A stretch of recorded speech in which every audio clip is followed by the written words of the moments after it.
Lawyers and police officers have read it. What is the dumbest reason you've seen someone get arrested?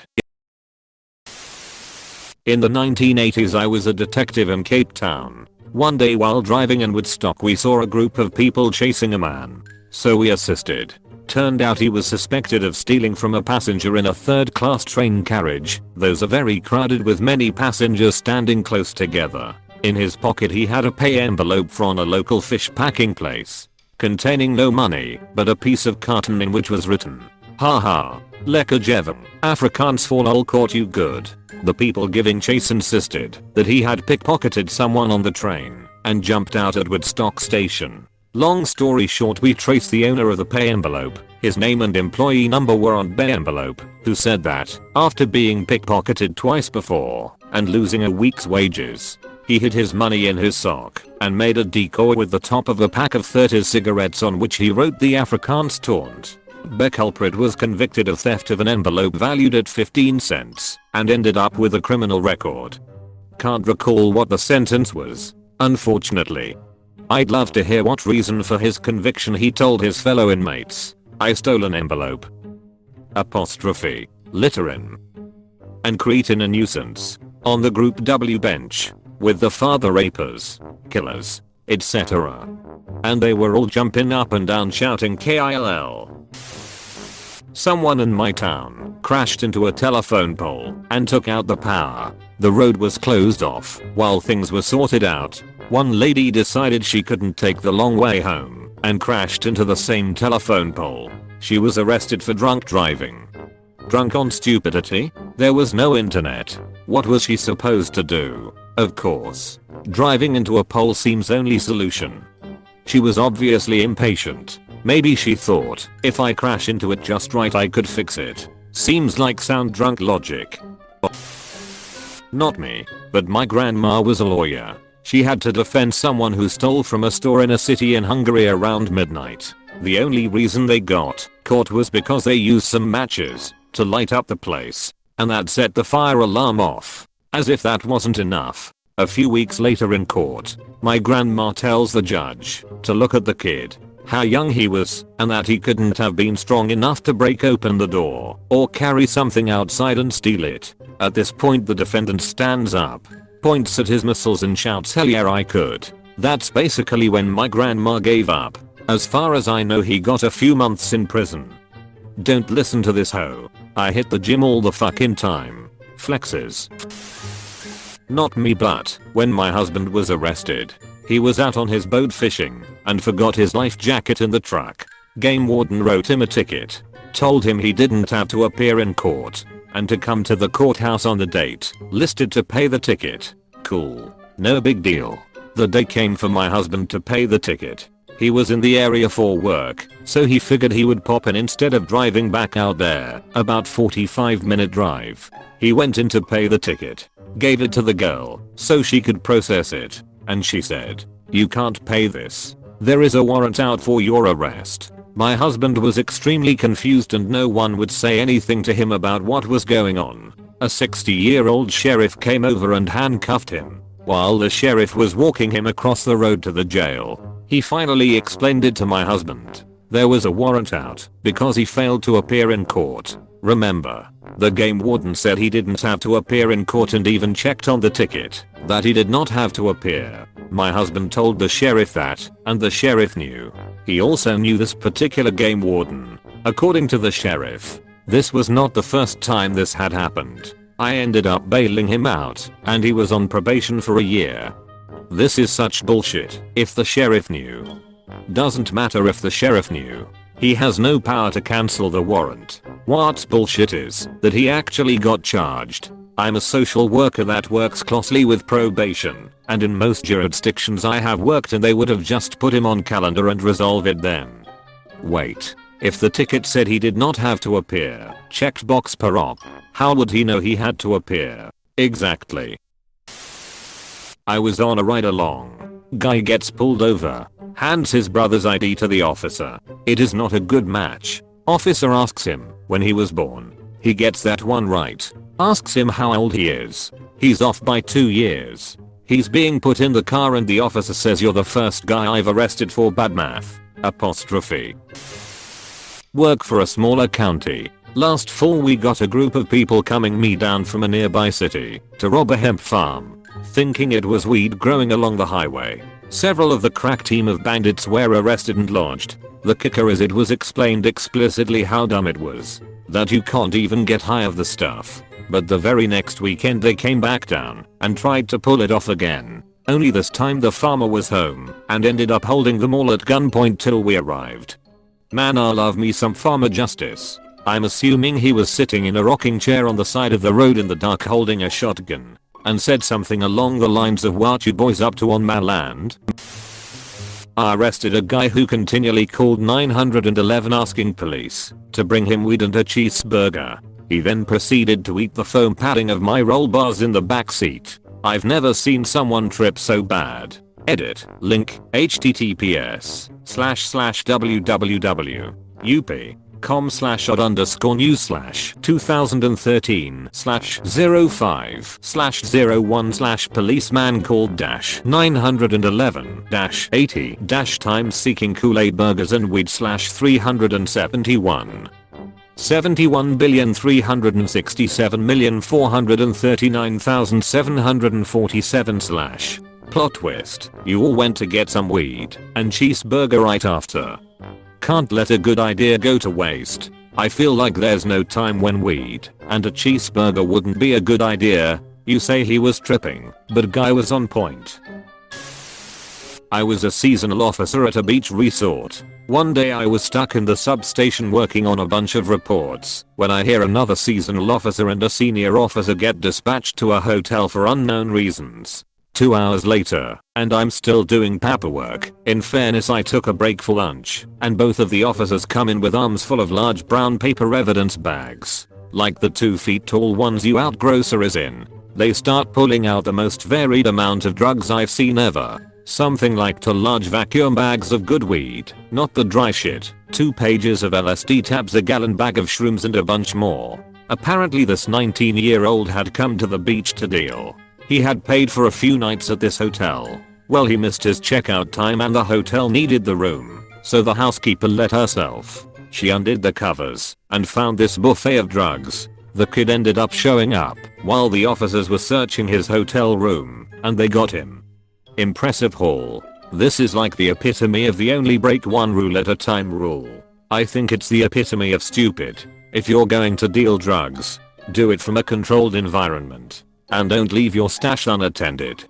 Don't head out for a late morning constitutional on checkout day with thousands of monies worth of drugs sitting alone in your room. My buddy's lawyer dad used to tell us growing up, you don't always have to be good. Just be bad smart. Apostrophe. Not a cop or a lawyer, but I knew a guy in high school who got arrested for impersonating a police officer and pulling over a real-life off-duty cop who also happened to know him from high school and found him pretty easily because of that. I never understood why people do this. What is the purpose of pretending to be a cop? Does it give them some sort of power trip or something? Usually, they were ejected from the police academy for being too power hungry, so they try to make up for it by pretending that they didn't get kicked out. There's also the people who use it as a way to steal things. Much like someone waiting until you go on vacation to break in and steal your ass, they just go up to you and pretend to be a cop and steal your ass. There was a horrific story recently from here in Oss. We have returned travelers quarantined in hotels for 2 weeks due to the virus. And there was one sick F going around, pretending to be a cop and using it to rape women. https abc.net au/news/2020-0330/man accused of raping women in coronavirus quarantine /12,101,692. We never arrested him, but I investigated a fraud where a guy called our department that issue licenses to captain oil tankers etc. when they told him he didn't have enough evidence of previous sea experience. He literally emailed in a photograph of him sat at his computer forging a sea service testimonial for his last company and asked, "Is this okay?" I was part of our law enforcement unit and we agreed we needed to ask Parliament to add a new merchant shipping offense for being a total fucking idiot. Pretty much every TRB has some sort of forged signature in it anyway. Oh god. Where to start? The $30 worth of knickknacks someone stole from Walmart. The guy who robbed the gas station down the road from his grandma's, where the teller recognized his voice and called him out by name. The assault with a weapon, where the weapon was a frozen poultry. My personal favorite. Or the nurse who decided to use her client's debit card as petty cash. Probably the last one. Woman was 5 years from retirement and will never work as a nurse again. Back in my first year of uni, a guy in halls who was the biggest druggie ever got super high and called the police because someone in his flat has lots of drugs and was selling them. LMAO, I have a similar story. In my halls I had a friend get high as F and become unresponsive, so I called the ambulance for him. But police showed up before the ambulance. He'd called the police on himself while in the toilet throwing up before he passed out. LMAO. My dad once got arrested because he didn't believe the cop in Civis was a real cop. So he slapped him. Turns out he really was a real cop. Your dad knows he can't slap people, even if they aren't cops, right? Yeah, you would think that. Not a police officer or a lawyer, but someone I went to school with took MDMA and then decided to go for a drive, and the police tried to pull him over and he tried to escape, ran like 8 red lights and crashed into a prison of all places. You have arrived. I know how annoying it is when people do this, but I'm not a lawyer or a police officer. But I do know the dumbest crime I've ever heard of. My dad's helmet from university. A young man walking home from a night out past a bus depot and decided to take a bus for a spin, help people get home, etc. Upon return to the bus depot, he was arrested on a few charges including drink driving, endangering the public, and a weird form of theft as he returned it without prompting. Following the charges, he was released awaiting trial, likely going to receive a nasty slap on the wrist, some fines, maybe a short prison stay, and a suspension of his driving license. Not long before the trial, he needed a good night out with friends, and he walked home past that same bus depot. It was just too tempting. He served 2 years. You'd think they would have improved security at the bus depot after the first incident. Had one of our state troopers bring a guy into the county jail for failure to yield at green light. It was a $20 ticket, but the guy kept telling the trooper to arrest him. So he did. Dude cried like a baby when he got booked in. Trooper called his bluff. He got out in about 6 hours. Close bracket. Why would you yield at a green light? Never heard of that before. I'm pretty sure kidnapping a man and his pet goat from a pawn shop is right up there. https://www.riverfronttimes.com/newsblog/2001/02/meth-addled Kajika kidnaps man and goat from Missouri pawn store. https://www.riverfronttimes.com/newsblog/2001/02/meth-addled Kajika kidnaps man and goat from Missouri pawn store. Not arrested, but I gave someone an unnecessary ticket. I drove past 2 girls on a sidewalk and one was holding a beer can. I backed up and pulled up next to them, but now the beer was gone. I ask the girl where it went and she denies having a beer. I tell her to get it and dispose of it. She tells me she's 22 anyway. I respond, great. No reason to get in trouble for alcohol. Just go get the can and properly dispose of it. She denies it again. Again I tell her to just throw it away. Her friend tells her just go get it. She still denies ever having a beer. I walk a few feet back to where I saw them and surprise, there's a beer can on the ground. She got an open container ticket at 22 and a warning for littering. The worst part is, after she got the ticket she asks what if I was holding it for my friend because she's not 21. I tell her I wouldn't throw my friend under the bus since she was the one in possession when I saw them, so it wouldn't have mattered. She still didn't seem to grasp that nobody had to get in trouble if she just picked it up. TBF to a dumb kid, that probably sounded like entrapment. Just go pick up that open can of alcohol and I swear I won't give you a ticket. I would have doubts myself.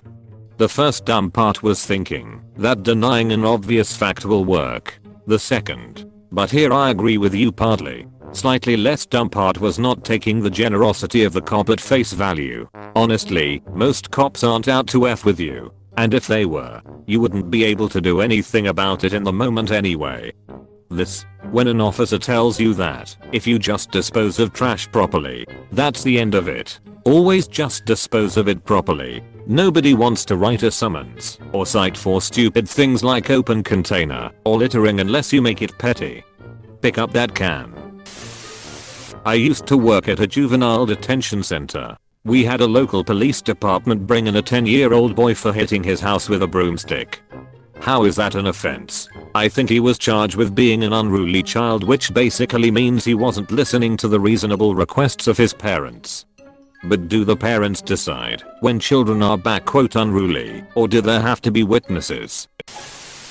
I work in police dispatch. You would be surprised how many people with warrants call and request officers to come to their house for unrelated things. Guess they just assume the officer won't run them. Edit. My favorite instance of someone shooting theirself in foot was just a couple weeks ago though. Someone calls up and says that another mom at the park is screaming "street her kids" and would like an officer to come talk to her. I smiled to myself, told the woman I would get someone headed over. Officers got on scene and sent everyone home because the park is closed due to COVID. This reminded me of something a friend of mine went to. He's a first responder in Scotland, work with the ambulance service, but from home. They go to medical emergencies in their own cars as volunteers before an ambulance arrives. They wear slightly different uniforms to regular ambulance crews and usually have plain vehicles. Anyway, he gets an alert for someone in cardiac arrest. A woman in a first floor flat. He lives pretty near, so heads over. He knocks on the door and this woman who's supposedly in cardiac arrest leans out the window and starts screaming at him. Like properly screaming and swearing at him, telling him to F off. And what right does he have to come to her house? How dare he touch her door, etc. He basically says, look, I've had a call for someone in cardiac arrest. It might not be you, is there anyone else in there? She replies saying maybe yeah. Why don't you F off? He basically replies saying, well, if you're not gonna let me in to help, I'm gonna have to call the police. She replies saying, fine, call them myself. They can make you get the F away from my house. He's basically like, okay cool, and waits for the police. A few minutes later the police turn up, still no ambulance there. Yay, rural areas. With this she agrees to open the door, but only to allow the police in to check if there's anyone else inside who's probably dead at this point anyway. The police go in, and a few minutes later she gets brought out in handcuffs. Turns out she was wanted for like 10 different things and had been hiding from the police for a little while, but was so high and so angry that she had forgotten this and accidentally called the police on herself. Turns out there was nobody in cardiac arrest. She had basically made a hoax call. I don't know why she did this or what she hoped to gain, but from what he said it's quite common